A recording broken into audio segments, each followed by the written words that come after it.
What's going on, my friend? Are you a small business owner that loves God, family, country, and capitalism? If so, you're in the right place. My name is Joshua Latimer. Welcome to the War Plan Briefing. Today, you're going to love this. We're going to talk about 4 cuts to protect your profits. That's right, 4 cuts, 4 things you can remove out of your life to double, triple, I don't know, but increase the amount of profits you have. First, I got a story. And by the way, the very last item in this video, it might be the single most important piece of content I've ever put on my YouTube channel. So I'm just going to open a loop because it's true, but I'll get to that in just a second. Did you know that Amazon has never made a profit?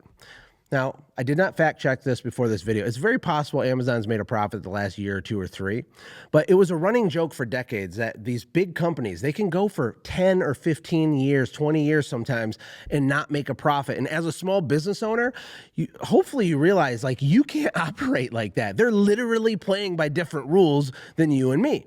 But what if I also told you that it would be irresponsible for them to have taken a profit? You'd be like, Josh, I thought you were an advocate for the little guy, the small business, blue-collar, millionaire, entrepreneur people. Yes, I am an advocate for the blue-collar people, right? But it's actually like a break in fiduciary for Amazon to make a profit. And here's why. I just want to make the point that there's 2 sets of rules. VC-backed Silicon Valley companies are playing an entirely different game than you are in a small local business. And there's a lot of reasons why, but here's the big one.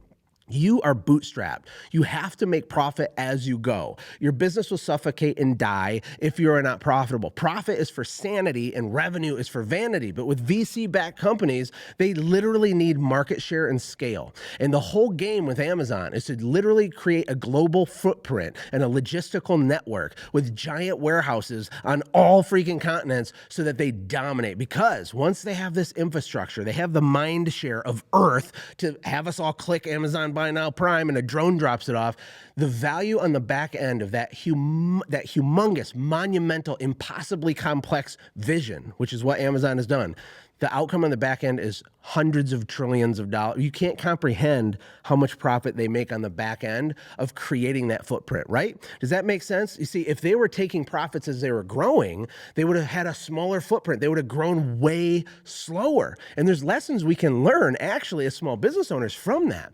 You know, what I see people do locally is that as soon as they make a little bit more money, what do? We buy the bass boat, baby. We want to go bass fishing because we work hard and we deserve it, right? You want to go drink your Bud Light and wait, no, we don't drink Bud Light, but we want to go drink a brewski with our friends and catch some bass in our bass boat. And as we make margin, we suck it out and consume it in our lifestyle. And I totally get it. I've done this forever. It's like, it's a very difficult thing, right? And you finally make $100,000 in personal income. You finally make $300,000 in personal income. You finally make $500,000 and you're like, I make as much as a doctor. This is amazing. I need 3 houses and I need to go on 7 vacations. The problem is that your business doesn't have the fuel, the rocket fuel it needs to scale bigger. So why do I tell you that? Here's the thing. I need you to understand your situation.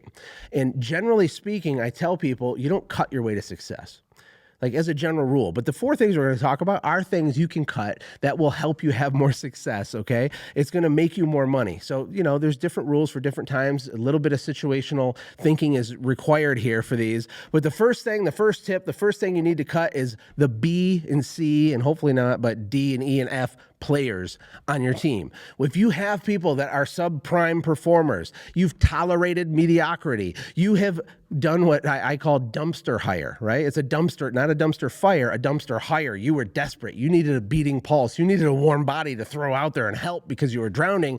What happens is we keep these people on too long. A lot of times we're only recruiting when we actually need an employee, and you need to recruit like all the time. It's called building your bench. You want to have a bench. And look, I know it's hard. Look, I ain't disconnected from reality. I know that the Gen Z doesn't want to this and that. Look, here's the thing. Are you tolerating mediocrity? Is there someone that you're thinking of right now as you hear me say these words? You're like, yeah, Larry's got to go. I've always known Larry's got to go, but I just don't fire Larry. It will be like a breath of fresh air. It'll break the handcuffs that your employees have. Literally, small companies are held hostage by bad employees. And it's no like surprise why. I mean, if you have 2 employees and one of them quits or you fire them, you've lost 50% of your labor. Can you imagine Verizon Wireless losing 50% of its labor in one day, or General Motors? I mean, it'd be devastating. The whole thing would implode, right?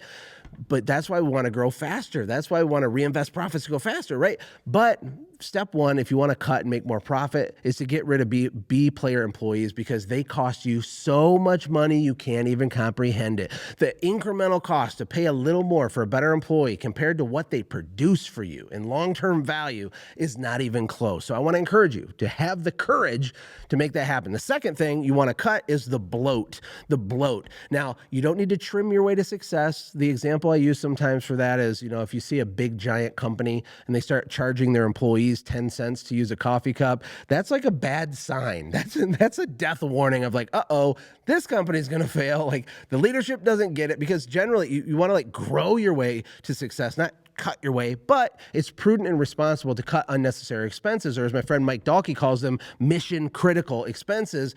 You should do an audit on this. You probably are signed up for subscriptions you don't need or that you forgot about. There's people that you started a free trial with that have been billing you, and good for them for having an awesome sales funnel to do that, I guess, but bad for you for not actually canceling it.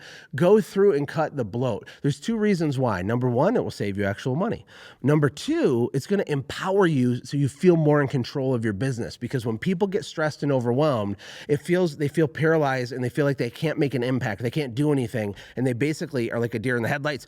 I don't want you to do that. This is a simple thing you can do to feel like, you know what, I actually have my head wrapped around this a little bit. And I guess as a bonus, there's a third benefit, which is the money that you're saving can be rolled into marketing. It can be rolled into scale. It can be rolled into more growth for you, which is awesome. The third thing you want to cut, if you want to protect your profits and make more profits, is services. You need to do less stuff. I mean, I think we're all as entrepreneurs familiar with Pareto's law or whatever, the 80-20 rule. You've heard that, right? That's Pareto, right? I think it's Pareto. I forget all the ones, Parkinson's law and Moore's law. It doesn't matter, but the 80-20 rule. What that means is that 80% of your profits are likely already coming from 20% of your customer base right now. And that means that only 20% of your profits are coming from 80% of your services right now and your customers right now, right? If you really break it down, there's probably 3 or 4 little services you do that really don't move the needle at all, but they cause a headache, they cause complexity, it makes it harder to train people, it slows things down, right? We don't want that. And as a sidebar, 80% of your complaints come from 20% of your customers. 80% of the people that beat you up on your price come from 20% of the customers. Isn't it awesome to have a customer that pays top shelf prices, says thank you, doesn't get in your way, and they tell 5 of their friends, we need more of them. And we don't need to offer them 10 services. We can offer them 1 or 2, especially if you're really small. Focusing and niching down and being noisy about it will get you so much further ahead than going wide and kind of being mediocre at a bunch of stuff. Okay, and last but not least, number 4, the fourth thing you want to cut is, remember, this is the best thing I've ever put on YouTube. Are you ready? Drum roll. Here's the thing you need to cut to protect your profits, to protect you. You got to cut the crap. I feel like you're disappointed, okay? I wasn't trying to trick you, but I really do mean it. You got to cut the crap. You got to stop making excuses. You got to stop externalizing the struggle as if someone's oppressing you and they are holding you under their thumb. No, they're not. You got to stop believing that your market is different. No, it's not. Fundamentally, it's not. There are differences in markets, right? Different percentages of homeowners versus renters, and there's different average incomes and whatever. There's different competitive landscape. I get all that. But the only determining factor of your success is you. Everything else is a contributing factor. Yeah, you might get a flat tire and that sucks, but that doesn't mean you're going to be a failure for the 80 years you're on planet Earth, right? The Bible says it rains on the just and the unjust alike. Yes, it's true that bad things happen to good people. Get over it. Move forward. Take responsibility. Control the controllables. Stop blaming Joe Biden. Stop blaming Donald Trump, which I don't know why everybody blame him. We had a rip-roaring economy on our head. But I digress. I'm not trying to trigger you. Here's the thing. Take responsibility for your life the best that you can. You don't have to be perfect. I have nervous breakdowns from time to time and want to suck my thumb and crawl in the corner. My wife kicks me, and well, she usually is nice, and then she kicks me and makes me go back to work. The point, though, is that going into these times, if things are scaring you, take control. Cut some of your expenses. Fire that person, not just because they deserve to leave, but because you deserve to reclaim control and understand that you're more powerful than you could possibly imagine. And you have permission, as my friend Joseph Z says, to live, move, and have your being. You can go do stuff. You can go create wealth. You can sell stuff and create offers and move. Right now, no one is stopping you. Everything in the world is the way that it is because some dude made it up. What are you going to go make up? What are you going to make true for yourself and your family and your legacy? What? You get to decide. You get to write the story. You're probably only in like chapter 4 of the story of your life. How's it going to end? The decisions you make right now are going to pivot that story one way or the other. Hey, I hope you're getting value out of this. I hope you weren't disappointed with the cut the crap thing, but it's true. I hope you're hearing me. I love you. I love you. I promise. And if you haven't yet, can you subscribe to this channel and tell your friends and stuff? Can you do that? Can you hit the bell or leave a comment? All that's cool. Even if you want to argue with me, it's super helpful because then like 3 more people will see the video because there's a comment on it, right? So the haters are actually my elevators just saying, woo, woo. Hey, I appreciate you and I'll see you soon. Hey, thank you so much for watching. If you enjoyed what you watched, click the video on the left to watch the previous upload. And if you want one of my personal favorites, click the video on the right. And of course, don't forget to hit the middle to subscribe so you never miss an upload. Thank you again for being on this journey with me.